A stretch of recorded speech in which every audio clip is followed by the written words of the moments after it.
Thursday, May 1, 2025. The text is found in Genesis 2 verse 2. And on the seventh day, God ended his work which he had done, and he rested on the seventh day from all his work which he had done. The title is God's People to Keep the Sabbath. God sanctified and blessed the day in which he had rested from all his wondrous work.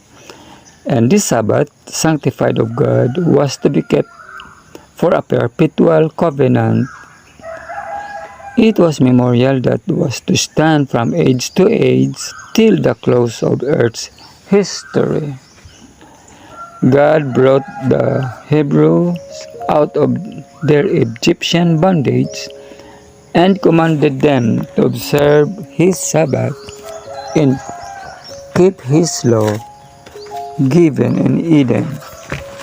Every week, he would work a miracle to establish in their minds the fact that in the beginning of the world he had instituted the Sabbath.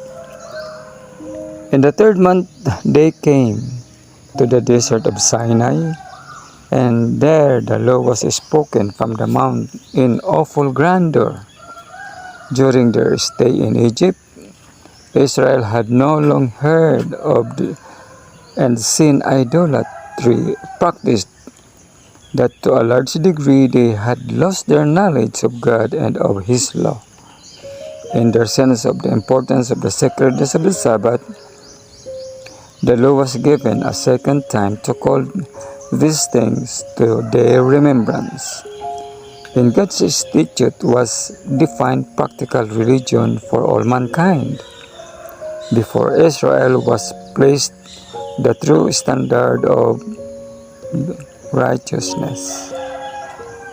And the Lord spake unto Moses, saying, Speak thou also unto the children of Israel, saying, Verily my Sabbath ye shall keep.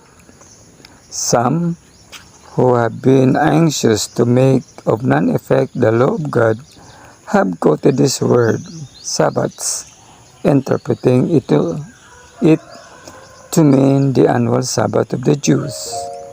But they do not connect these positive requirements with that which follows.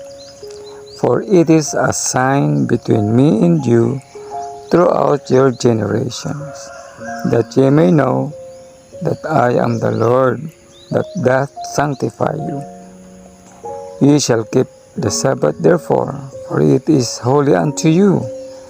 Every one that defileth it shall surely put to death. For whosoever doeth any work therein, that soul shall be cut off from among his people.